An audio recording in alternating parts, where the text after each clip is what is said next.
On Saturday night at the Barclays Center in Brooklyn, New York, Errol Spence did what Manny Pacquiao and Ruslan Provodnikov could not. Spence stopped Chris Algieri with a punishing and professional demolition job. It was a fifth round TKO victory. He knocked Algieri down 3 times in the fight. The boxing world, they exploded, man, after the win with praise for the former Olympian.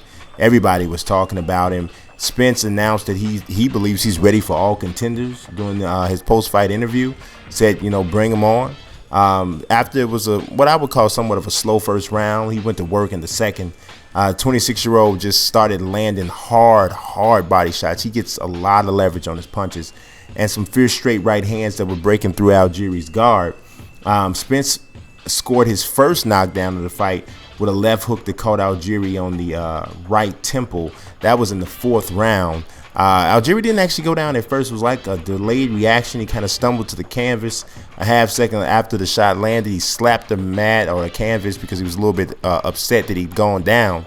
But he was hurt, definitely, for sure. He made it out of that round, but in the 5th, it was about done. Spence came looking for the finish. A straight right hand put Algieri down for a second time in the fight.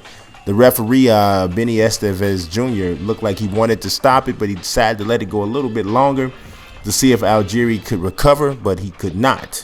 A big right hand sent Algieri back down, this time on the seat of his pants, sliding across the canvas into the ropes. And that was it. Benny Estevez Jr. stopped the fight. I mean, if you look back at his previous fights, Provodnikov floored Algieri twice in the first round before Algieri was able to recover and then win a unanimous decision back in 2014. Later on in that year, Algieri was knocked down 6 times in a really lopsided unanimous decision loss to Manny Pacquiao. But up to this point, he had never been stopped. But Spence really made it look easy.